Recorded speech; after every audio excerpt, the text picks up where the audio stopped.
we're back. Yay! A bigger return than Brock Lesnar for the 20th time in his career. Yeah, it's not even fun anymore when he comes back. It's just like, yeah, but you've kind of been back for like 10 years now. Because when did he come back? 2012? I mean, it's been like 10 years now. It's not even like you're back.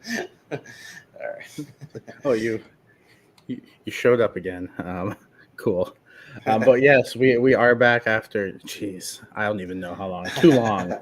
It's all good. It's all good because we may take, another 2 weeks, to get back to it even after this one because you're going to be out of town. So we'll have to wait another week anyways. But I'll need 2 weeks to get through the topic that we'll be talking about next time. We'll talk about that at the end of the show. What are we talking about this week, Jacob? We are talking about a fun topic that you presented, and I was immediately on board because it gives me an excuse to watch these movies that I have, for whatever reason, been putting off. And so we are talking director blind spots. Each of us picked 5 directors and a movie each, or in my case, a double feature from one of them. And ones that are pretty big movies, at least in my case. And I think in your case, just ones that you've been wanting to get to. Yeah. So, five movies, 5 directors. That's going to be the show, and we're just going to kind of break it down movie by movie, director by director, and have a fun conversation. Yeah. So, that's the name of one of my movies. Coincidentally, and it's funny, we have one crossover director as well because he's got so many movies that almost anybody could have a blind spot, for him, but with different movies. So, just to run down the directors I picked, I went a little more old school with mine because I'm pretty caught up in all the mainstream big directors kind of running currently, like most of their filmography, or it's like if it's a blind spot here and there, it's just ones I'm not terribly interested in, or whatever. So I went a little more old school. I went with Howard Hawks, John Ford, Scorsese, because that's our crossover one, because we seem to all have at least a Scorsese movie or two we haven't dug into. Billy Wilder, because I've been getting into him pretty lately, with some of his movies, and Francis Ford Coppola, just trying to fill in some of his blind spots. Yes, and the directors I've chosen are David Cronenberg, I've only seen one movie of his. I've only seen Shivers. Okay, which is such an odd first one to go to for Cronenberg, because that's one that even Cronenberg fans are like, have I seen Shivers? I don't know. Or Rabid, the before he was famous kind of Cronenberg, Shivers and Rabid. Yeah, it was a blind buy at Walmart. Okay, and I was just like, you know what? I bought that movie 2 months ago. Let's go ahead and turn it on. And I've heard of that guy. Yeah. No, I didn't even know I didn't know who directed it. Oh, okay. I didn't even know until afterwards. Yeah. I was like, oh, he directed it. Okay, well. Yeah. Cool. And that's the only movie I've seen until the one that we are going to talk about today. So yeah, David Cronenberg, Steven Spielberg, John Carpenter. Why am I drawing a blank? Scorsese. And Tim Burton. Yeah, so there's one movie of Tim Burton's that I haven't seen, and so this was a perfect excuse to finish his filmography off. Yeah, and I got to watch it too because I hadn't seen that one either, and I got a chance to because it was on Netflix. Since we had that kind of extra time, I was able to squeeze it in and watch it. So, so I mean, we talked a little bit beforehand. I might just run through all of mine first in this kind of first quarter of the show, just because some of these movies I wasn't crazy about, so I don't have a ton to say about them. And I think also the fact that I don't know I think you said you've seen one of the movies on my list or didn't really get around to the other one. So it might just be more of a one-sided conversation as opposed to yours. I've seen all of yours as well, so I think we can have more of a full back and forth conversation about them. So that'll be maybe a little more interesting. So I'll run through mine really quick and then we'll really focus on yours. So I think they just make for a more entertaining show. So with mine, so I started out with, I've been on a Western kick lately, but I should say it's when I look back on it, it's more of a spaghetti Western, gritty 60s and 70s Western kick, these sort of outside Italian Westerns or American Westerns that kind of imitate Italian Westerns, Clint Eastwood, Lee Van Cleef, Sergio Leone, Klaus Kinski kind of, crazy Westerns. And those are the ones I've been really digging because I love For a Few Dollars More. I love the Sartana stuff with Lee Van Cleef and just some of these bonkers, the original Django. So I was like, okay, let me go and watch some of the original like some of the classic westerns, quote unquote, you know, the ones of like the classic directors, and especially like John Wayne. Like everybody loves John Wayne, right? Like he's like your dad's favorite, you know, Western or American film star. You know what I mean? I love a good John Wayne movie. And it's like, I've never really been on John Wayne, but then again, I've never really sat down and watched a lot of John Wayne movies. It's just, I've seen pieces here and there. I've seen some of his war movies, oddly enough, but not a lot of his Westerns just start to finish. So oddly enough, Howard Hawks directed one called Rio Bravo, where it's John Wayne and Dean Martin and a couple other guys that pop up. And then John Ford, I did a double of The Searchers and The Man Who Shot Liberty Valance. So 3, you know, movies that are kind of beloved in both the John Wayne filmography and the Western thing. And you know what? It kind of confirmed everything I thought. Those movies are kind of boring. I'm not really into them. Now, I'll say this. They're very well made. Like, the performances are all good. I will not knock, like, most of the performance, especially the supporting performances, because Liberty Valance has like Jimmy Stewart also in it, which you don't think of him as like a Western guy, but he's actually like kind of cool in this. And that one also has Lee Marvin, who I do think of as kind of a gritty Western guy, even though I mostly know him from like The Dirty Dozen. But he's actually, he fits right into like a Western. You know what I mean? He's got that gritty, like, you know, stern thing, and he's like playing a villain. And then The Searchers is more of a straight, almost like John Wayne vehicle. And the story is a little darker because it's about his family gets like overrun by these like Native American, this tribe, and they like burn his house down, and they like, you know, kill a couple of the family members and take the daughter and the mom hostage and kind of on the run. And so it's like more of like a chase movie where they're The Searchers, they're him and his like little posse of guys are kind of following the trail, trying to keep him on the trail and trying to get him back. So that one out of the 3, I would say I liked the most just because it at least had some momentum and kept moving.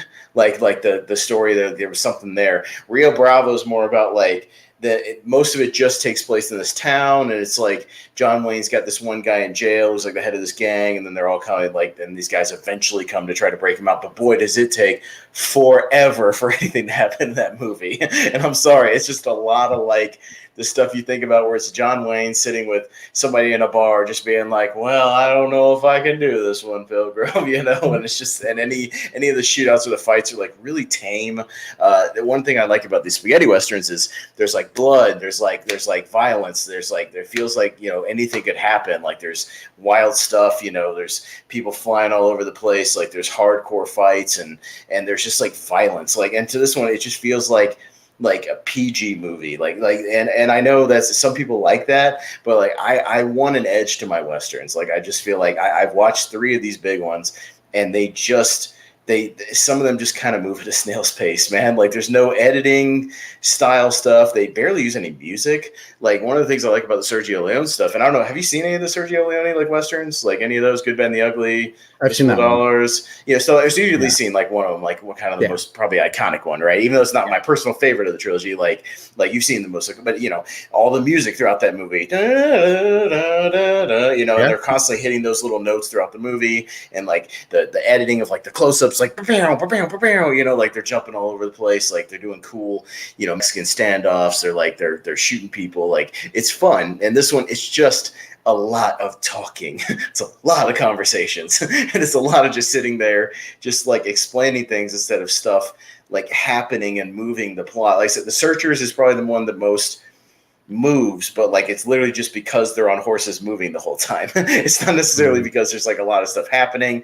It's kind of anticlimactic when he finally like meets up with the truck. They just get there and have a conversation. It's not them trying to like raid him. It's like, oh, there they are, let's go talk to them. And it's like, no, let's go in there and do something. Let's go get them. Like it's just, everything's about talking, and it's again, they're very well made. The Searchers has really good cinematography. Like John Ford knows how to shoot a movie. So does Liberty Valance. Like as far as he might have done the better job over Hawks, for me personally, of at least capturing the real locations. Like you can see they're really, you know, around the locations. Like it actually looked very similar to the opening of Last Crusade, which you just watched as one of yours. You know, when they're in those Utah, like in those like kind of rock formations and mountains and stuff, like running around there in that prologue. Very similar.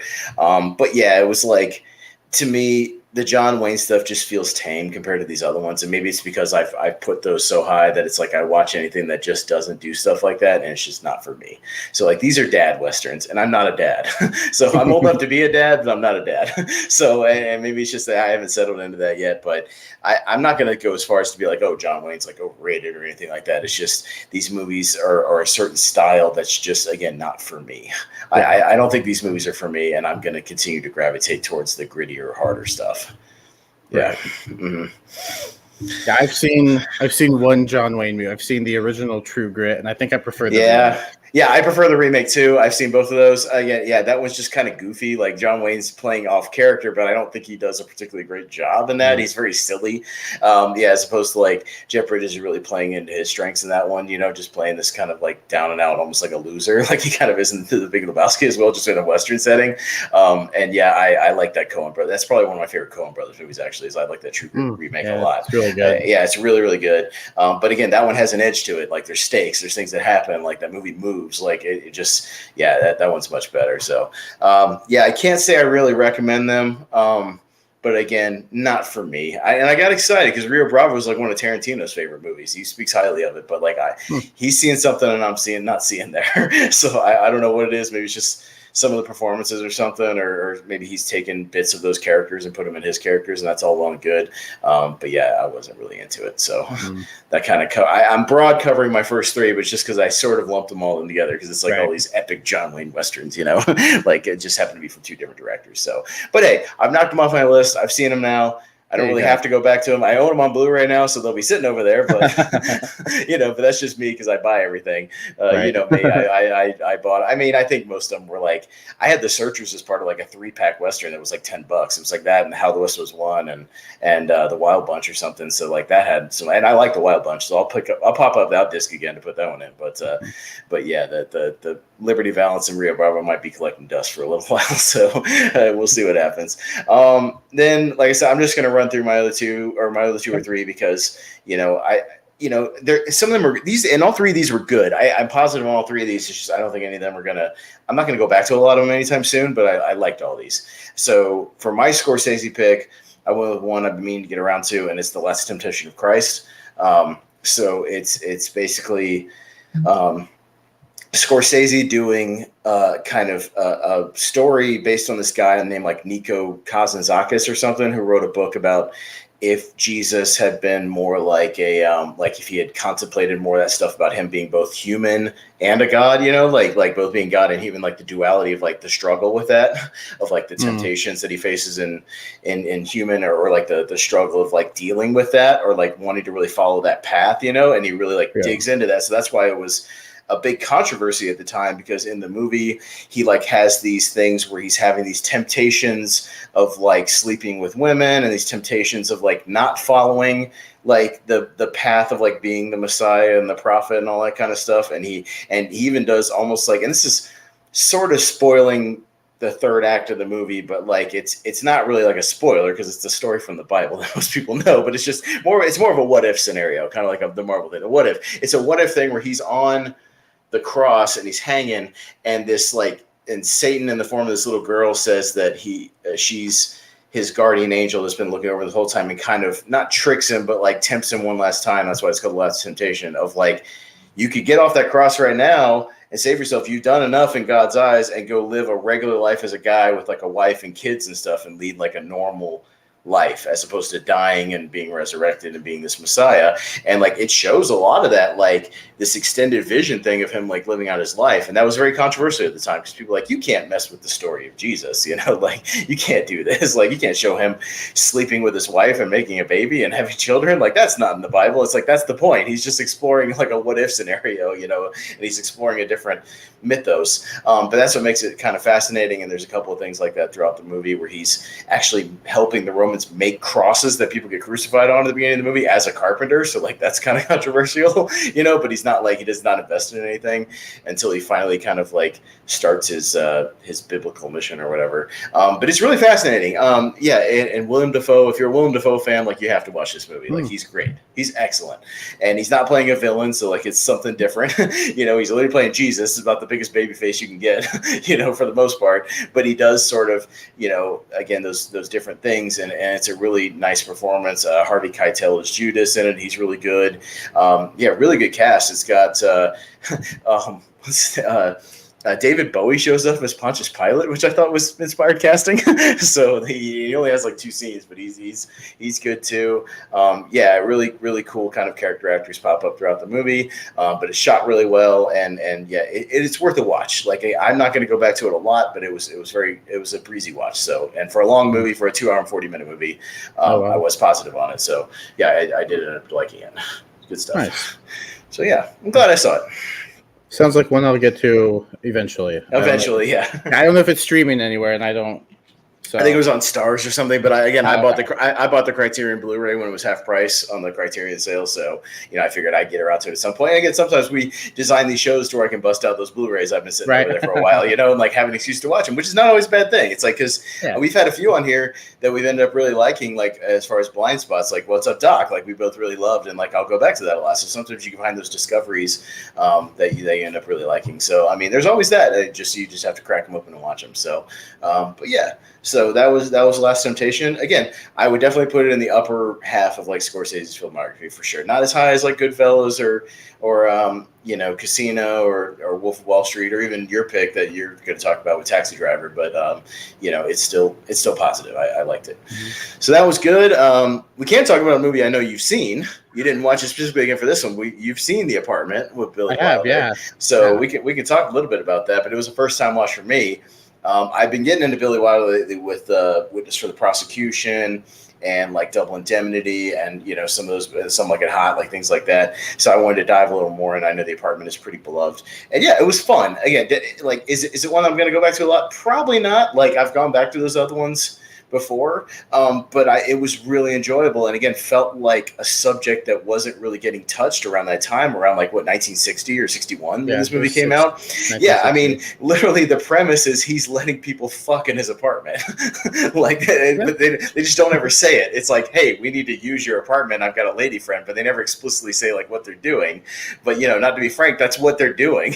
He's like, okay, you can use the key to my apartment because it's close to the work, the office that they're at. To bring their mistresses and stuff, and bring their little side pieces, essentially, to use a modern term, to his apartment to get drunk and do naughty things. But I love the stuff where he's like locked out of it for the whole night, and he can't get in, and like he's just like trying to find things to do, sitting out there. And the scene where there's a scene where like his boss is basically like dancing around the fact that he wants to use the apartment as well, and is basically like, I'll give you a promotion and a raise if you let me in on this little scheme of yours, which is fun. So I dug all that, and I liked his kind of eventual relationship with the elevator lady. I'll just call her, I can't remember her name, but the lady from that's kind of the elevator attendant, which used to be a thing. People used to attend to elevators and push the buttons for you and kind of do that. So, it was good comedic. Jack Lemmon is great. He has a great wit about him, and he makes a lot of the sort of awkward situations funnier. Like I said, him and the boss kind of dancing around in that situation of like the subject at hand is really nice. Where he's trying to sell himself, even though the guy's already like basically like ready to get the promotion if you'll just give me the key, like an exchange essentially. And how that's kind of, it's like, he's getting the reaping the benefits of it, but he's also just getting tied up in these sort of screwball situations of being kind of, what do I do? Do I let the boss do this and get the promotion, or do I not do it and risk my job essentially? But I like the premise. I thought it was a little too long for the premise. Like it's a little over 2 hours. I thought it dragged a little bit, kind of wrapping it up. Some of his other movies have been a little bit tighter. But like other than that, I still really liked it. It's a good movie. Yeah. Yeah, I'm gonna agree with everything that you said. I've watched it once, and I haven't gone back to it since. That was early last year. Okay. So it's been about a year and a half since I've seen it. Right. So, and it's not like I have it on my shelf, and I'm not like, hey, you know what? Let's watch The Apartment tonight. Right. But when people say that they like The Apartment and it's one of their, if someone's gonna call it one of their favorite movies, I can understand why. Oh, I get it. Yeah, totally. Yeah, so. Mm-hmm. The performances are good. I think the script is great. Yes, his scripts are always great. They feel very modern and up to date. Like they feel ahead of their time. Which is why I've been interested in his movies lately. It feels very modern. And I laughed more than I thought I would, and then it's also got some heart to it as well. So, yeah, it's a solid choice, and I think it's worth at least a watch, at least once. So. Yeah, totally. Yeah, I think I do recommend it, especially if you're a Jack Lemmon fan, like from either The Odd Couple or later on the Grumpy Old Men stuff. Like he's he always has a great manic presence about him, especially when things get crazy. Like come on, I get in there. What do you do? He's got that very like fast talking kind of thing about him, and he's a lot of fun. But yeah, I do recommend it. It's a good, and it's a sneaky Christmas movie too. There's like Christmas party stuff in there with like the Office Christmas parties and things. So it's like a sneaky Christmas movie if you wanted to argue that. But yeah, always fun when they work that in. And then, yeah, my final one before we get to yours, like I said, I've just seen Jacob's, as well. So I think we could have more of a balanced conversation when we get to his. So I'm kind of flying through mine. But yeah, so the last one I watched was Francis Ford Coppola's other 70s film that I hadn't seen, which is The Conversation with Gene Hackman. And oddly enough, John Cazale, who was also in the first two Godfather movies and like The Deer Hunter and stuff, like he's really great. But yeah, The Conversation is it's been talked about that. Have you seen that movie Enemy of the State, Jacob? I haven't. Okay, so there's been talk that his character in Enemy of the State is like a descendant of this character. Not a descendant, but like almost the same character just years later, because it's like both characters are like these surveillance guys who like are obsessed with like the government watching them, or them watching these people. Like he plays like this private surveillance guy who's like trailing this couple, and then there's some revelations about like a possible murder, but it's more just like a study of the 70s like paranoia and like how things can get over the guy's head. He hears too much. And Harrison Ford's in this movie. He plays like kind of the government guy that he's supposed to deliver these tapes to, and then he gets wary of because he says some really kind of sinister things and gets wrapped up with this group, and then he thinks he's being watched. So like they even drop like there's a cool scene where he's like they drop this thing that will always be listening to you or something. So he literally like tears his apartment lip from lip, like trying to find a microphone. He's so paranoid in this movie.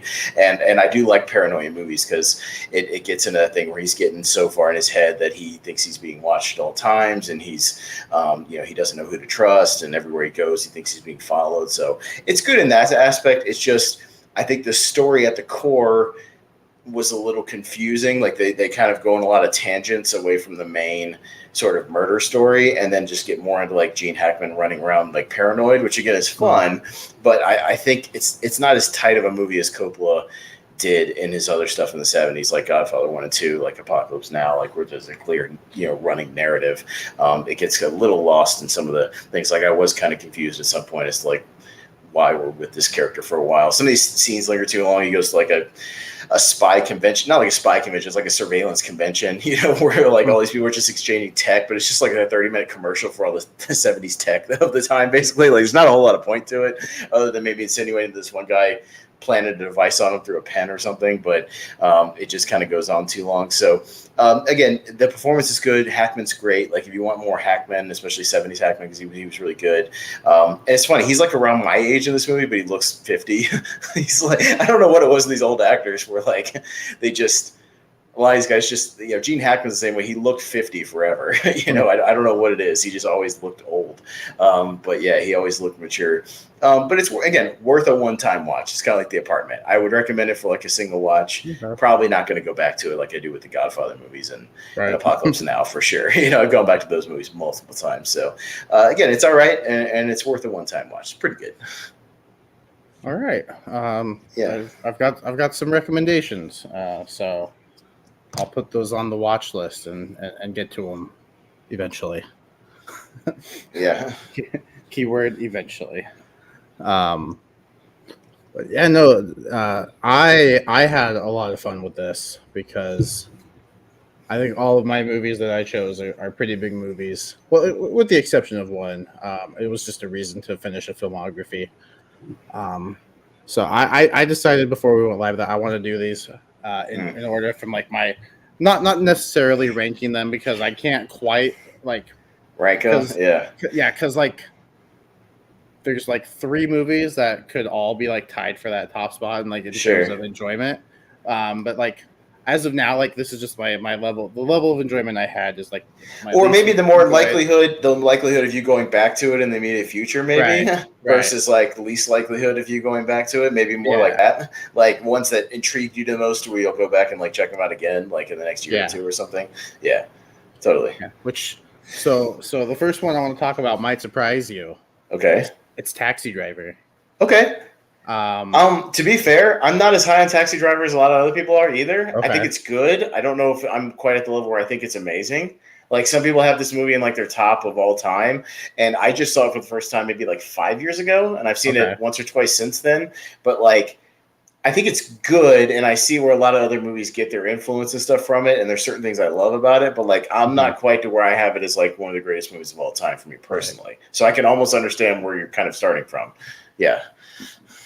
Yeah, I'll start off by saying I think Robert De Niro gives a fantastic performance. I think he absolutely carries the movie, and fantastic job by him.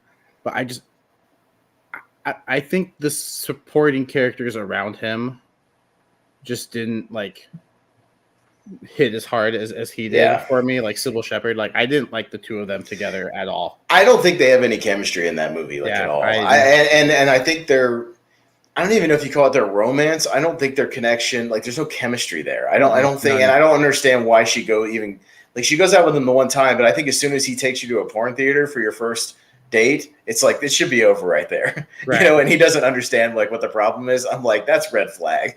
Like she should drop his ass like right there. So yeah.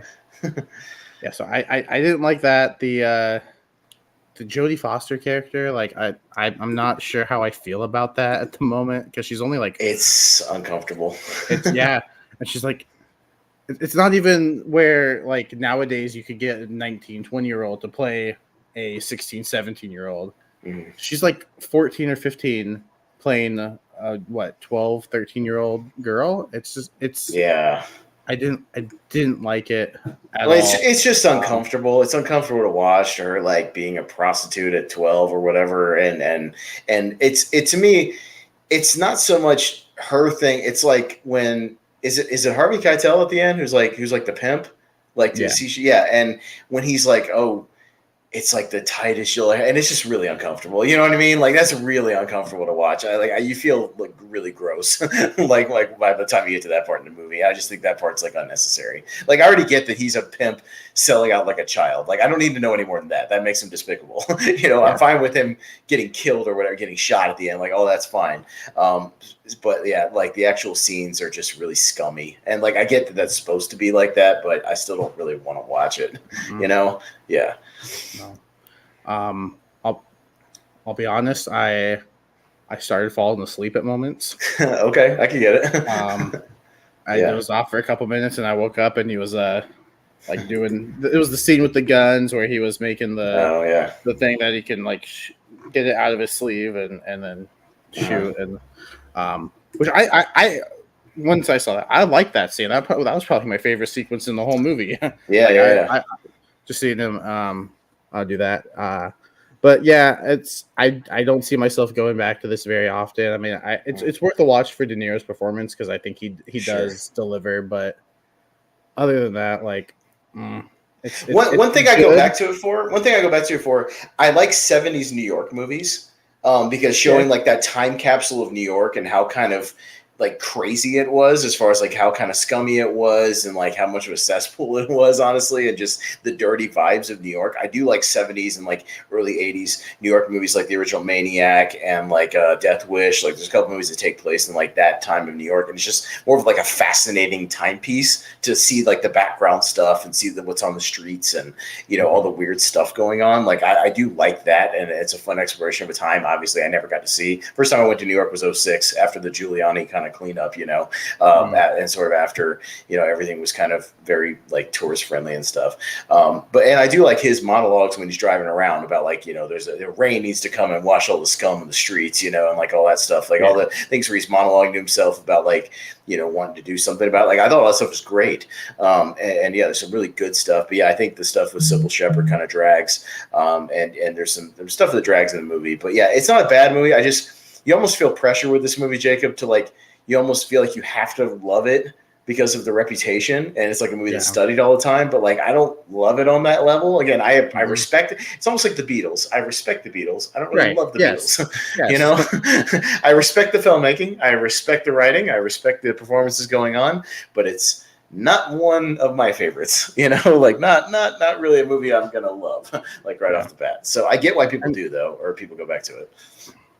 And I'm not a huge fan of the ending either.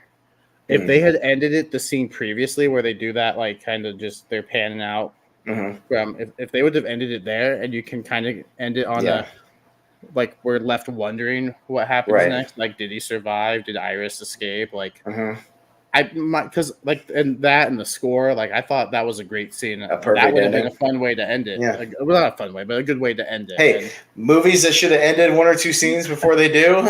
Taxi Driver, you know, like that's a good example because it's like, him accomplishing his mission, but maybe, you know, suffering because of it or sacrificing because of it. You know what I mean? Like, all the stuff after. And again, it's kind of spoilery, but it's a 45-year-old movie. Like, what are you gonna do? Like, but like the whole stuff afterwards with like him being lauded as like this hero and stuff is like weird, and getting these letters and you know, it's just like such a cookie cutter like happy ending where it's like, oh, but Jodie Foster, you know, her parents found her and took her back. You know, like it's like, okay, it feels like a studio tack on.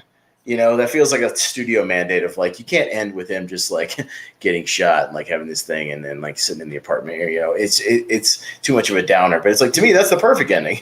You know, he succeeds in his mission, but he pays the price. You know, it's almost showing like in Kick-Ass, like how stuff can go wrong. You know, like he thinks he's going to go out and clean up the town and he gets stabbed immediately. You know, it's like you think you're going to go do this, but you're going to pay a price, and he's still human. So I like that more as an ending, and then you can kind of interpret what happened from there. But yeah, it's one of those movies. I like it, but I don't love it. Like it's all right. I'm the same way. I'm glad I watched it. Will I revisit it anytime soon? Maybe not. Probably not, but I'm glad I watched it. Another one that I'm glad I watched, but I probably won't revisit anytime soon either, is Big Eyes. The Tim Burton movie. I enjoyed it. I think the performances in this are really good. The story of Margaret Keane, who leaves her husband, moves to San Francisco, and meets a painter played by Christoph Waltz, and they enter into a relationship, get married rather suddenly. It's really out of nowhere. Like he's just like, oh, let's get married. And I'm like, you've known this guy for like a week. Like, what's going on? Okay. Amy Adams plays Margaret Keane, who is a painter, paints pictures of. It starts off as her daughter and just these big eyes, and I think the paintings are the most like Tim Burton thing in the movie. Like those are like if Tim Burton was a painter, those are the drawings he would be making. So I appreciated that he was trying to make a more normal, I guess, just sort of more of a straightforward character drama, almost like a pseudo biopic of these two characters, you know, of Keane and the other guy. I forget the name of Christoph Waltzer, I think was his name, something like that. Yeah, but of their dynamic and just more of a character study of them two. And it's almost like becomes like a courtroom kind of drama, you know, near the end as well. But Margaret Keane just died about a month and a half ago when I looked it up. So I knew the name from somewhere. I probably saw a headline where she passed away or something. But I forgot that she was connected. It was like connected to this movie because I missed this one in theaters and stuff too. But I watched it. It was on Netflix, so I got to see it. And it was a good, solid watch. You know, I was entertained. Is it going to go down in the pantheon of even Tim Burton films? Probably not. But like, it's a good watch. Yeah, I had a good time with it. Yeah, I'm a big Tim Burton fan. I've told you that before. I've told I love Tim Burton. I love his style. But I think he got really good performances out of Amy Adams and Christoph Waltz. I like the supporting characters around, and then I think the courtroom scene is a lot of fun. I really enjoyed that. But I mean, I don't really have a lot to say about this movie. It was a fun like pseudo biopic, like you said, about these characters, and I'm glad I watched it to finish off Tim Burton's filmography. I think I will revisit it at some point just because I do like Tim Burton, but it's not a Beetlejuice or an Edward Scissorhands, Ed Wood. Like it's not one of those fun movies like Mars Attacks or whatever. But it's not on the level of Planet of the Apes or Dark Shadows either. It's like a solid, I'd say like a solid B tier Tim Burton movie. Yeah, if we were doing tier ranker, I'd put it in the B tier. It's good. It's watchable. There's nothing technically like wrong with it. It's just sort of like just this story that doesn't really stand out. But again, it's Tim Burton making sort of a normal movie, to put it into perspective, which is like, there's not wacky art all over the place and crazy sets and people with crazy makeup all over the place and really eccentric performance. I mean, the most eccentric thing is probably Walter, Christoph Waltz, but he's playing this like sort of over the top scam artist kind of guy and like but he's also like he's the guy who like sells the painting, so he's very over the top and like his performance is very big inherently because of the character, as where Amy Adams is the more like level-headed kind of housewife sort of character, just kind of taking it. But I mean, that one scene was scary when he goes off and he's like pounding on the door, like trying to get into Amy Adams and like the daughter. Oh and yeah. And he's like threatening them and stuff. Like that scene was like kind of freaky. Like I thought that was really good. And yeah, the courtroom stuff is fun. And apparently that really happened where like they made him do like a paint off and he complained that like his shoulder was hurting, so he just like didn't paint anything. And like that, if you look up there, because I was on Wikipedia like looking up some of the real stuff and a lot of that stuff like really happened. So, and she really did like just have a breakdown on like a radio show and just kind of made it public and it kind of started the lawsuit. But yeah, it's good stuff, good performances. A fascinating story for sure that probably should be told, and again, since she passed away recently, I think people should go back and at least see the movie and kind of explore. I'm just not like, I'm not a big like art fan, or I'm not in the art world. I'm like art shows and art critics, like, okay, weird. Like whose interpretation of like what's great, what's not, I don't know. Like that's just not my forte. But yeah, it was an entertaining movie. I'm glad I watched it. It was good stuff. Yeah. All right, now we're gonna start getting into the ones that I probably will be rewatching. Starting off with Big Trouble in Little China, because man, was this a fun ride! Like, really fun movie. Like it starts off almost immediately, like after the airport scene, like. No, pretty much like because the opening is just him in the truck, and then he goes to see his buddy, his little like sidekick buddy, and then like the girl gets kidnapped, and like we're pretty much off to the races. Son of a bitch must pay. We're off to the races. You know what I mean? And it's 20 minutes in, he's in the alley, and crazy people dressed like Raiden are throwing lightning bolts up in the air, and it's nuts. I'm glad I went into this like pretty much blind, not knowing anything about this movie, because I had a lot of fun, like from that alley scene, and then they go to the building that they're in, and just all the like craziness that this movie has, like all the fight scenes, like the lightning coming from the hands, and what's his name? James Hong, is that? Lopan, and he's just this over the top, like it's a descent into madness where it's just like it keeps getting crazier and crazier, and like it's almost like a fish out of water thing with Jack Burton, Kurt Russell's character, of just like it keeps getting wackier, and he's just like this guy like trying to be a hero, but the whole thing about the movies, he's trying to be a badass. He thinks he's like John Wayne essentially, and Kurt Russell's doing a John Wayne impression. Speaking of John Wayne in this movie, because he's very like, well, what the hell are we gonna do in this situation? Like it's very much like that cadence. But he's trying to be a badass. Like he tries to shoot the gun, but like the safety's on, so he's like, and then he has to like take that off and shoot it again. He tries to like get in fist fights, but he gets his ass kicked. But his buddy is like doing all the ass kicking. Like he's actually like kind of the hero of the movie, like low key. And like, but it's a nice turn where it's like he tries to be the big buff like macho guy. Like I'm gonna handle the situation, but like he's the buffoon, which is a lot of fun.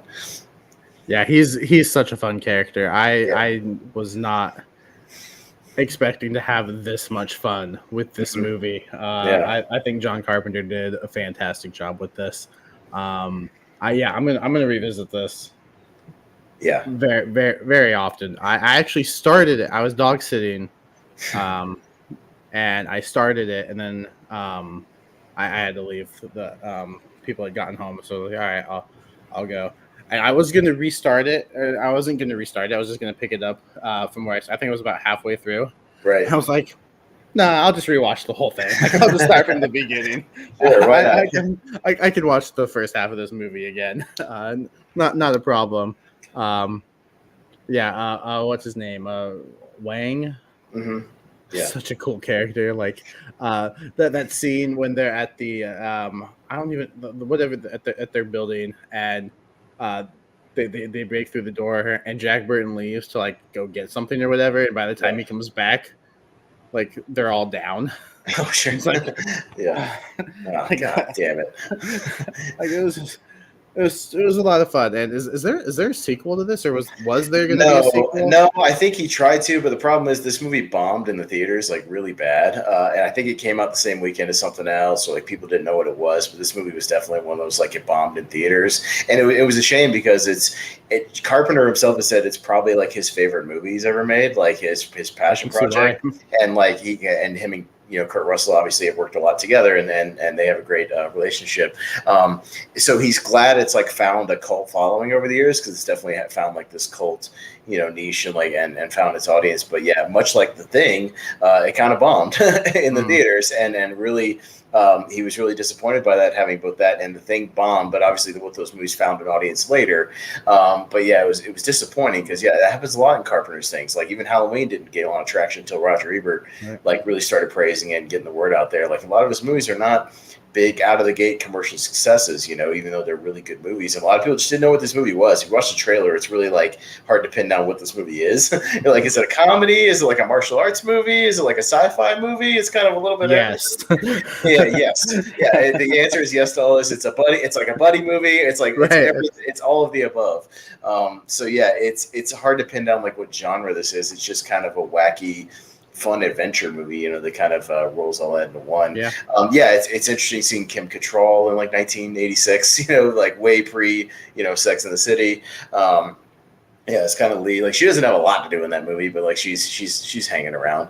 But yeah, I think the character of Jack Burton, and Kurt Russell said it's one of the most fun characters he's ever played. Even to this day. And I think he would have liked to have revisited the character, but it just wasn't in the cards because it didn't really find an audience till it hit cable, kind of later in the 90s and things like that. So unfortunately, didn't get a chance to.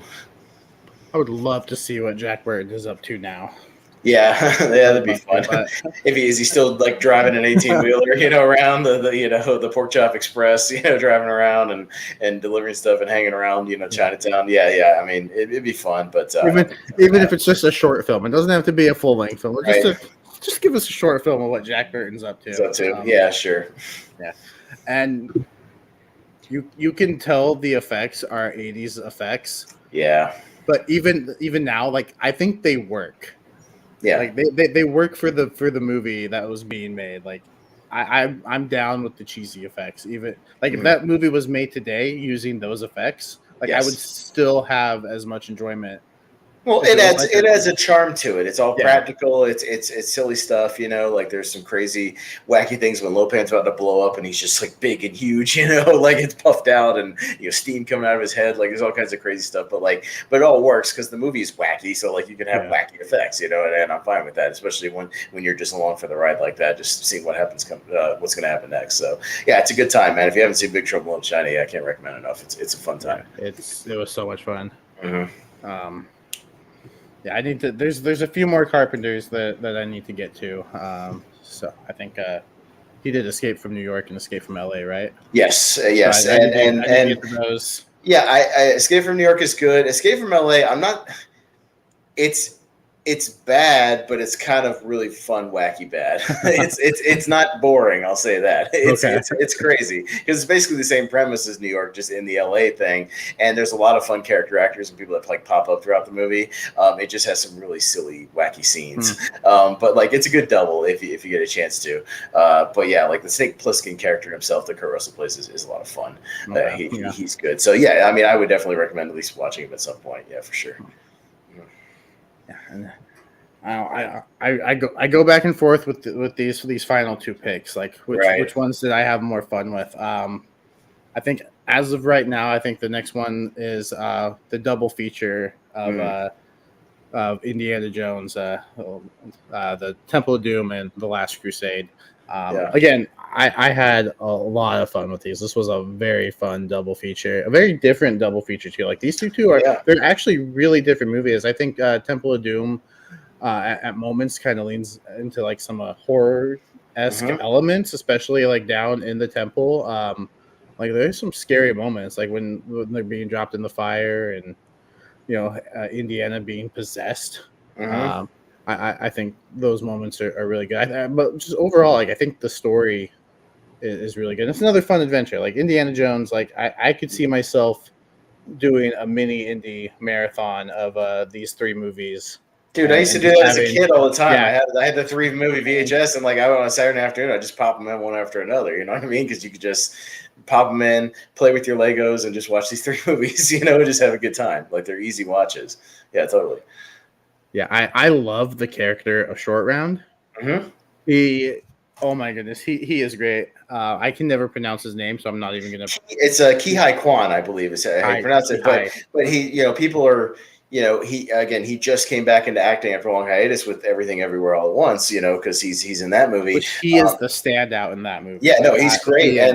But he took like a hiatus for like almost 30 years of acting, and he did some stuff in movies. He was on production crews and things, but like he basically just did Temple of Doom and The Goonies, and then like that was it. So but he made an impact because I'll defend Short Round all day. I think he's a fun character. Yeah, he's so much fun. Yeah. I don't remember the woman's name in Temple of Doom. Well, it's Willie Scott, and it's Steven Spielberg's would-be wife, like eventual wife. Okay. Which, I'm blanking on her name as well. I should know this because it's an easy trivia thing, but like I'll look it up as you're talking. But yeah, it's basically the actress would eventually go on to marry Spielberg in the early 90s. Like they kind of spurted a romance in this movie. Yeah, Kate Capshaw, that's right. Kate Capshaw, and like she's definitely like the most irritating out of all the indie ladies, like because of her screeching, but like I still don't think she's completely intolerable. She's just like she's not one of those tough characters like Marion is in the first movie, or even to a degree that Last Crusade Dr. Schneider is. Steven. Yeah, I was looking it up. I would have gotten it eventually, but yeah, I was just gonna say Spielberg's wife because they've been married for like 30 years now or something like that. Oh wow! Yeah, they've got a bunch of kids. But yeah, they started up a romance, and he was still married at the time, I think. So it was a little racy, but anyways, but yeah, she's. I mean, I'll still defend her to a degree just because I think her character she's a showgirl, like she's a singer. She's not an adventurer. She's used to being pampered and, being in, exquisite places and into clubs and nightclubs and nice hotels and things. So she's getting thrown in a situation she's not ready for. Like Short Round's like ready for whatever, just down to just be with Indy, and Indy's Indy. So like they're ready for stuff. So she's just the fish out of water in the story. So she's reacting to it. To be fair, I wouldn't want a bunch of bugs crawling over me either, or trying to reach into some hole where there's like scorpions and centipedes and all kinds of stuff either. I wouldn't want to do that either. So I could defend that. Yeah. Like who wants to? No. And I thought the opening scene in this was great. It's great. Like that. It's probably I enjoyed the opening scene in The Last Crusade, but I think this one of the 3 is probably my favorite opening. Just the conversation at the table, and then the fight scene afterwards. Like I think it's great. Well, you know what it was, and why that scene stands out is that Spielberg has stated that scene he always wanted to make a James Bond movie, and he never got a chance to. And that scene plays like a James Bond scene because if you notice, like Indy's in this like white tuxedo, and he's got his glasses on, and he's got the slick back hair, like he looks like a Bond type guy, like a spy, like super spy. And the scene is more about this, like sit down with this big villain, this Lao She, and they're kind of like doing this back and forth negotiation, and then like you've got the Bond girl essentially with like, and the musical number and things. It's like the musical number of a Bond scene, an opening thing. And then, it kind of breaks down to like this big action piece. But yeah, it feels like a Bond scene. So it feels kind of unique and it's cool because that's what he wanted to do. And he regrets not, at one point, I think he was even offered to do a Bond movie and he just couldn't because like a scheduling thing, but I know he's always wanted to make one. Not to say he still couldn't because he's still working, but it might have already kind of passed him by at this point. But yeah, like I love that scene too. I love the guy who's shooting the Tommy gun. I've always thought he's one of my favorite side characters, just how enthusiastic he is. I love people who are enthusiastic to be shooting guns. He's just so much fun in that scene. But like, it's great. It's the Club Obi-Wan, which is a nice trivia question, by the way. They're in Club Obi-Wan, and it just kind of is off to the races from there. All the cult stuff is really fascinating to me. I love that stuff. Is. Has one of my favorite shots of Indy himself when the music starts kicking on, and Indy's basically like, we're gonna get out, all of us, and then the next thing you see, they roll the mine cart up, and it's like, and they roll the light on him, and he's just standing there like a badass, and then he starts throwing down. Like, it's a great silhouette shot, just awesome. I've always said that last 45 minutes, from basically when they pull up in him to the minecart, like, and he starts fighting everybody, to like the finish of the movie, is some of the best 45 minutes of action you'll ever see. I mean, from start to finish, it's nonstop. Some of the best stuff, like kinetic energy that Spielberg's ever filmed. Like, from that, the big fight with the same guy, actually the same actor who he fights in Raiders, like the big plane guy, like the bald guy. That's the same dude.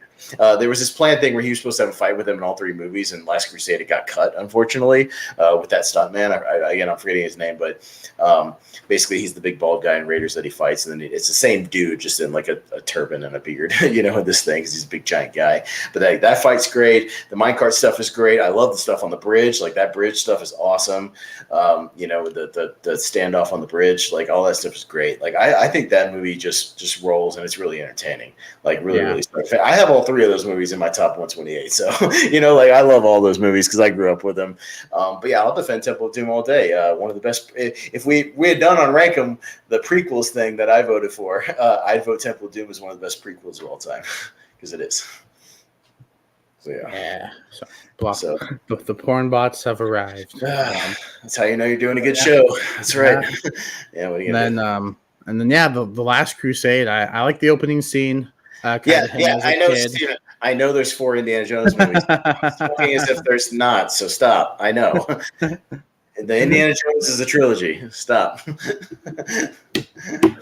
There are 3 Indiana Jones movies and some other weird movie that Spielberg made later. It's like a parody movie. I might watch that one too. I'm curious to. Here's the thing: you should at least see it once to see what all the hullabaloo is all about. At least, so see it once, and then you can forget you ever saw it again, and just go back to watching the original trilogy. But I liked the Last Crusade. I liked the adventure that they go on.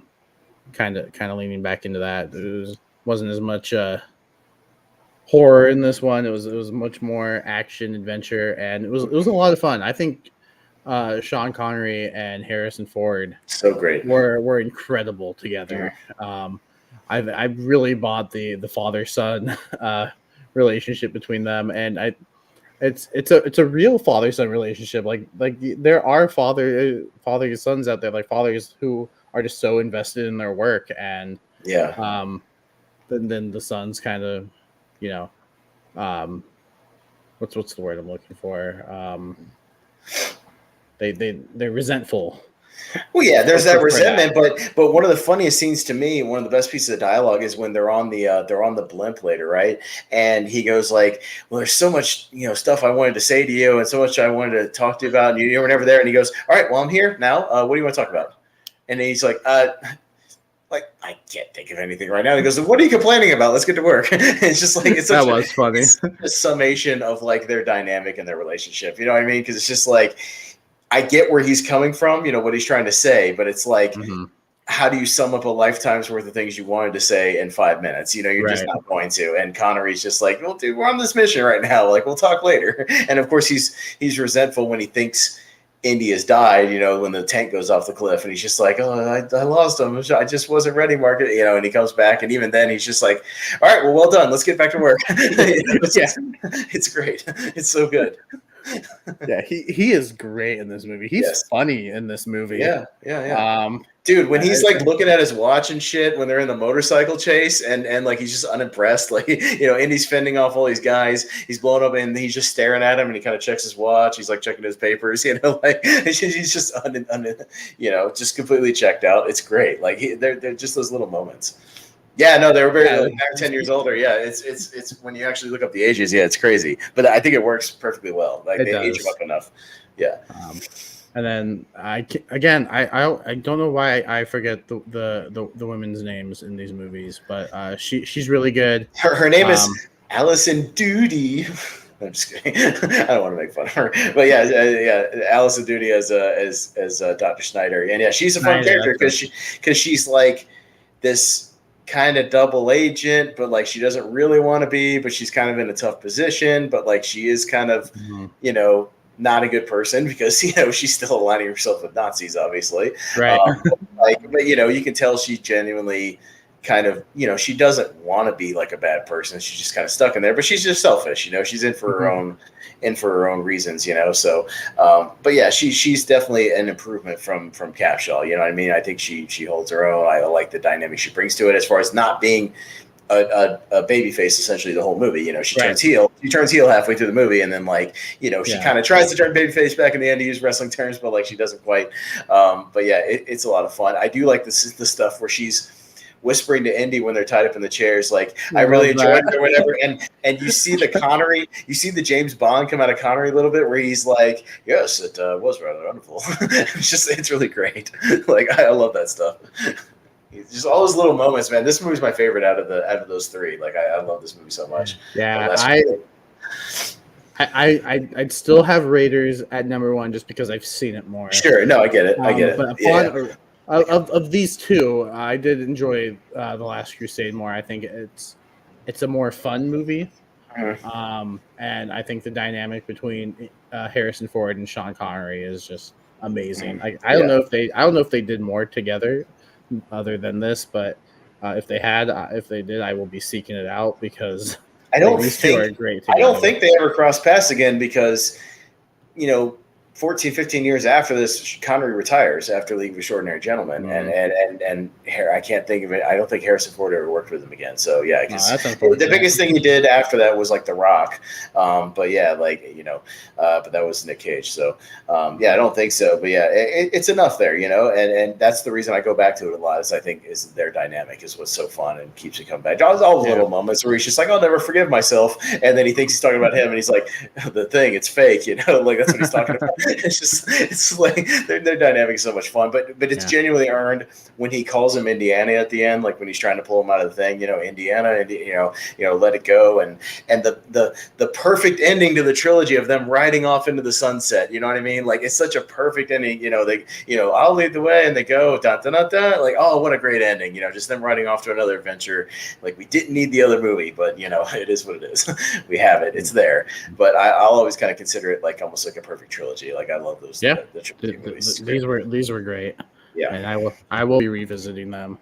Yeah, I might have to do some tweaking to my top 128 because there you go. Those two, and then The Fly. The Fly is awesome. David, I love The Fly. My goodness, this movie was fantastic. I was watching some of the behind the scenes that's on the Blu-ray, the special features before I went to church this morning. And I left to catch the bus. And as I'm walking, I'm thinking about the movie. I'm like, why this movie is not leaving my head right now. It was so good. And it was almost like, I don't know how but it almost felt like kind of in the first act, like I was watching sort of a romance movie between Jeff Goldblum. It is. It's a meet cute that turns into like this romance movie, but the movie turns into a tragedy because it's really a tragedy about what happens to Seth. Like what and on this unfortunate circumstance and a study of like what happens to the person as they know their own fate and as they kind of see what's coming, but they're kind of accepting their own fate. I mean, it's a true tragedy at its core, which is why this movie's great. It's not just a body horror movie. Like it's a great tragedy and some good romantic stuff in there too. Yeah, so I enjoyed kind of the first act with that romance element, and then it kind of turns into a dark fantasy where he's turning into the Fly, and then it's a body horror in that third act with him like fully transformed. And props to the makeup department in so good. 1985, 86, whenever this movie, because it released in 86, but I'm sure they. I think it's Rick Baker who won a lot of makeup effects like back in the 80s. Like it started winning a lot of accolades, but he's the man, dude. Like, yeah, it's all practical, all the stuff they do to transform him, even just the little stuff as he's starting to like get those sores on his face. He's just starting to look a little darker. Like the complexion's just changed. It's like the little things. You could tell something's wrong with him. Like even before he starts to really like lose body parts and things, just the little things. And that's also Goldblum's, tics. And like, when he first transforms and they have that scene in the coffee shop where he's just dumping like sugar into his coffee and he's going 100 miles an hour. And what should I do? I think when it's done, it's really clean myself. So, yeah, it's like. By the way, I was watching some of the special features. Like he improvised like the last half of that that monologue that he was talking when he was talking to Gina Davis. They were showing the script and the scene side by side, and at some point they just go back to the scene only because there was no more script. It was all Jeff Goldblum. And then just the little beats where he's just like waiter, like in the middle of it, and he's just like, God damn it, can I get some service? Like he just keeps going and going and going. Like it's a lot of fun. Like he's so good in this movie. And yeah, Gina Davis, like when she. It's really haunting, especially like the music is great. The orchestral score in this movie is tremendous. That bit where he finally breaks down, he talks about the insect politics thing, and then he finally just tells her like, you have to go because I'll hurt you if you stay. You know what I mean? And it just hits the music and she's just bawling her eyes out. And like, oh my God, like how many people have said they have nightmares if you go online about the scene, the thing where she has the little like maggot baby, like, oh my God. Little larva baby like thing. Oh, the little nightmare. Yeah. Oh, it's the worst. It's the grossest thing ever. Oh my goodness. It's disgusting. Yeah. I'm definitely going to be revisiting this one because I think Jeff Goldblum gives his best performance of the movies that I've seen. I can't say that I've seen every Jeff Goldblum movie, but of the ones that I've seen, like this is probably my favorite performance of his. Just because of what he's able to do as the Fly. Like you said, the tics and just the way he was able to, go a mile a minute when he was talking. And I think the chemistry he has with Gina Davis, because they were together at the time. Yeah. And they're like, do we really want to cast these two together? Because it doesn't always work, but it worked. They were fantastic together.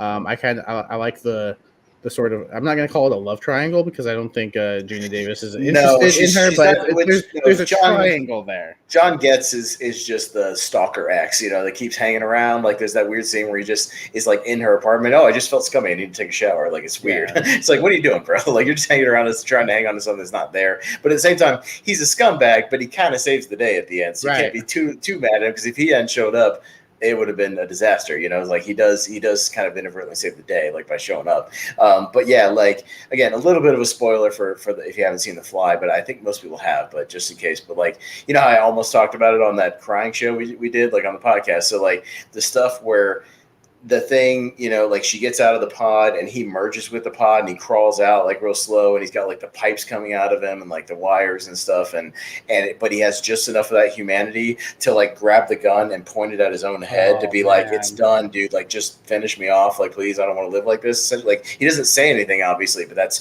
you can tell even in the Rick Baker mechanical eyes, like there's so much conveyed there again, which is why some of that stuff rules over CGI because it's right there. You can feel it. And like when Gina Davis is crying and like has to kill him, like it's tragic, man. And they hit the music and like it's horrible and it's a rough ending, but like it's kind of what needs to happen. But like you feel the emotion there because of what he's been through. Because he was about to do a pretty terrible thing to merge all of them into one person, but at the same time, after that, he has that one last shred of humanity to do the right thing. So it's like it's really tragic, man. But that ending gets me every time. It's great. Yeah, and it's crazy to think that Cronenberg almost didn't direct this movie. Yeah. Because of just he was busy with Total Recall at the time, but that didn't work out. And then the director that they Paul Verhoeven eventually took over. Yeah, and he was doing RoboCop and like all that kind of stuff that was going on with that. Yeah, and then the director they did have under contract to do The Fly. Unfortunately, his daughter tragically passed away in South Africa, and so he just didn't feel comfortable doing the film because it's a dark film, and he was like the subject matter just isn't. So unfortunately he had to back out, but what a great replacement they got in Cronenberg, because I think this movie is a classic. It's going to be on rewatch. It's going to be an October horror watch, staple. But even more than that, like I don't do this with a lot of movies. I've only seen it the one time. It might be in my top 20. Yeah, I it's loved that good. it that much. Hey, you know me. It's in my 25 or 30 or whatever. It's up there, man. Like it's one of my top 3 favorite horror movies of all time with their Invasion Body Snatchers and The Thing. It's right there. I think it's one of the greatest remakes of all time. Again, you have the set. If you want to go back and watch the original, it's at least worth one watch. You know, Because it's interesting. It's interesting. It has one scene that genuinely disturbs me. Like in that whole one. The special features, the first part of the making of had scenes from the original. I'm like, oh, that does look interesting. That might be worth a watch. It's not a bad little 50s monster sci-fi movie. Yeah. Like it's worth a watch, and it's generally the same premise. Only it's like a body swap thing more than a body horror movie. You'll see what I mean when you watch it, but it's one of those things. And I would say again, The Fly 2. Nowhere near as good as The Fly, but I talked about that scene that hits you in that movie, and the scene that I talked about in the crying thing from that movie, and it has a couple of good scenes, and there's some really bonkers horror stuff in the last 15 minutes, like crazy bonkers stuff. So, like, I do recommend it at least once. You got the box set. I know you got that box set, so you can watch it. It's right there. It's in there. So I would recommend at least watching it once. Okay. It doesn't have as much to offer. It's not as good as the original, but it does follow up on a lot of threads because it follows them actually having a kid, so it's interesting. Oh, so yeah, that's who Eric Stoltz plays. So a little bit of a spoiler for that, but that's kind of the premise. Like it's where they get right into it. So there you go. Yeah. All right. So yeah, no, this was a lot of fun. I'm glad we did this. The Fly is definitely going in rotation. I loved it. Not sure why I waited so long. Yeah. But yeah, no. Unfortunately, you didn't have as much fun with your picks as I did, but it's all stuff I wanted to watch, so that's always good. It's always good to fill in those blind spots and get some things, to get some new stuff watched. I'm always down for that, so it's fine. Yeah. So I'll go into what we'll be doing next, probably in about roughly 2 weeks because you're going to be out of town. But I'm going to do something up your alley. I told you I would do this, and I'm a man of my word. So we're going to be talking musicals in 2 weeks. So that's your bag, and I know you love it. And I'm trying to watch more because I'm always kind of hesitant.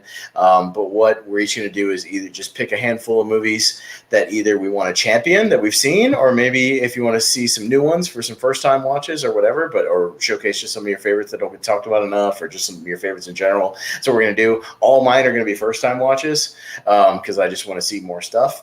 So I've already picked my 7. I'm going to watch 7. Actually, okay, wow. It's 6 and 1. 6 and 1 I have seen that I'm going to champion. Okay. So 6 first-time watches. I'm going to do Swing Time, an old Fred Astaire, Ginger Rogers movie that I picked up on Criterion. Phantom of the Paradise, which is kind of a horror musical from the 70s.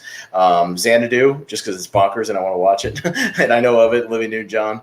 In the Heights, which is the recent one that everybody's talking about. So I do want to watch that. Grease 2, because I've never sat down and watched the whole thing.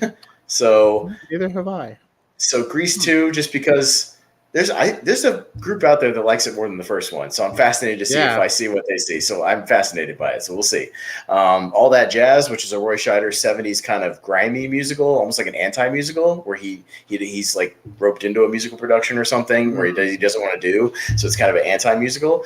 And then I'm going to champion a movie called Streets of Fire, which is a music movie, not necessarily musical, but there's like a music-centric kind of movie called Streets of Fire that I just want to – it's almost like an action movie too, so I want to champion it and talk about it. So, so those are going to be mine. So, yeah, I'm not saying you got to rattle off your list, but like that's what I'm going to do, and we'll talk about it. I don't even know if I have my list yet because there's I'm not sure because there's some that I want to check out, but there's some that I've seen that I also want to talk about. Like I can say for sure because – I know we bring it up on tournament fights, but Sing Street is one that I want to go more. And I'll tell you what, if I have time, I'm going to try to watch Sing Street so we can talk about it. I will promise you that. If I can work it in, I will. So I definitely will. That's the only one that's like set in stone for me because I do want to champion that. Every time it's brought up on tournament fights, people are like, yeah, I still haven't seen that. I was like, well, this will be the reason. I promise you I will make the highest effort to watch it. I promise. So, yeah. All right. But yeah, no, that'll be fun. I'm looking forward to that. We kind of go back and forth. We've done some horror for Austin. Mm-hmm. We're gonna do some musicals for me, and then we've got some other things, other topics that we've talked about that we'll be exploring. Yeah. Mm-hmm. Just to address this real quick, I believe so, but I am unsure at the moment. Yeah, I don't know. I think I've heard that before. Yeah, but no, this was a fun conversation. I'm glad I finally got to these movies. So yeah, they'll be in rotation. And again, join us for our musicals episode, because I'm gonna have a lot of fun with that one as well, and I'm very and curious like, to see. You can do a handful of either first time watch it or mixture of both. You want to do some first time ones, some ones you really love that you want more people to see, that you want to champion, or just some old favorites, that you want to talk about. Whatever you want to do. I just picked a handful of first times, and I think they're all different enough to where I'll have a good time with. I try to pick ones that are different enough, like each one has a different flavor to it, so I don't think it'll get repetitive. And then at least one that I want to champion, so that'll be fun. And but yeah, however many you want to do, I'll let you figure that out. And then we don't have to have the same amount. Just you pick a handful of stuff, and I pick a handful of stuff. And we'll have a good time. So roughly, 2.5 weeks, whatever it is, from now, we'll figure out a day, and we'll roll on that. So yeah, I'm looking forward to it. Yeah. So you got anything going on tonight, Austin, in like an hour or so? Yeah, and it'll just a little bit. If anybody's hanging around this channel and wants to hang around in about maybe an hour and a half or so, we got a Tier Ranker Fights. We're continuing our action series. We had to break up another decade because there's just too many damn action movies. So the 2000s, we're covering 2000 to 2004 tonight. So we'll be covering those. And then obviously a little ways from now, we'll wrap up with 05 to 09. But yeah, there's just I'm not going to say there's a ton of amazing action movies. There's a clear 10 or 20 that are really good, and there's a lot of other movies. but but still, there's a whole lot that we at least had to include for recommendations. So we'll be doing that. Top 12 Frenzy on Monday night as well. So we'll be doing that, and Malcolm Lee is going to host it. So check that out as well. Yeah, and my Battleground match with John Mars up on the channel. I highly recommend it. Yes. Jacob judged it, so he knows what I'm talking about. I do some things that nobody's ever done in Battleground before. I'll just leave it at that. So stick around and watch it. But it was a very entertaining match. You want to check it out. Yes, it was. So go look up that on, I believe it's TMG Entertainment on that channel. Just look at Movie Battleground. You can find it. But me and John Morrow's up. I can't recommend enough. It was a blast. So check it out. Yeah, it was. I will second that. So yeah, go check that out. We will be taking this week off for the Lonely Marks. Like Austin said, I will be out of town, so no Lonely Marks this week. But we will be back the following week, either Thursday or Friday, because it just depends on the schedule.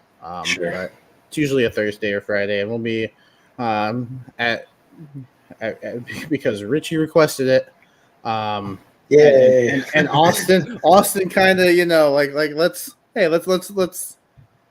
let's do something a little bit more than just our favorite wrestlers. So not only will we be talking about our favorite wrestlers, but we will be reviewing NWO Sold Out from 1997. It's a train wreck show, and I'm looking forward to it. I've seen it once, but it's been a while. But I've seen it once, and it's something. So there's at least a lot to talk about. So yeah, it's something. It's a nice time capsule. So that'll be fun. We just reviewed SummerSlam. That's on the channel. Go check that out.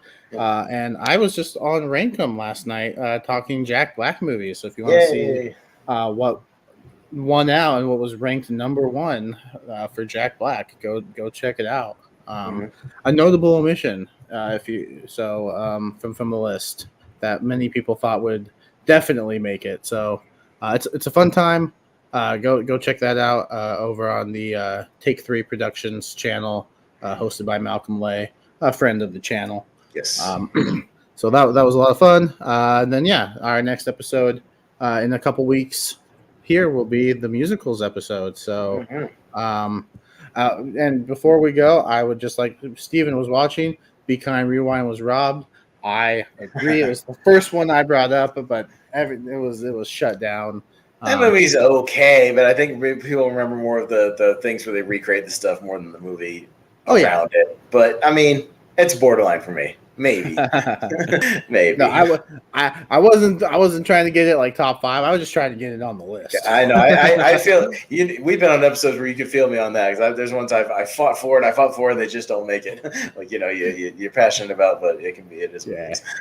So, but this was a lot of fun. Check Austin out. everywhere he is. Hopefully, Let's Rank stuff will be sure. Yeah, we should be returning. We should be returning soon. Yeah, me and Henry will connect again really soon. He just had some personal. He got hit by a car like 2 weeks ago. So yeah, like and so yeah, he's back up and running. So I'm sure we'll be back. And he's been busy. He's had a lot of trivia matches to host too. So right. I can't blame him. So it's just our schedules haven't really lined up. But we'll get back to that. We'll get caught up because we got Terminator versus RoboCop to talk about. We got Jordan Peele, Ari Aster, and Robert Eggers 3-way to talk about all kinds of stuff. So there you go. Tough. Yeah, that 3-way is tough. So I'm looking forward to hearing your rankings on that. Yeah, but we'll get caught up on those eventually. So yeah, no, it's still around. We're just coordinating some schedules. Yeah, so check those out and join us in. Well, not me. I won't be there, but Austin will be there. An hour and a half for tier ranker fights. So until then, that has been Austin. I have been Jacob. Thank you for watching and have a wonderful night.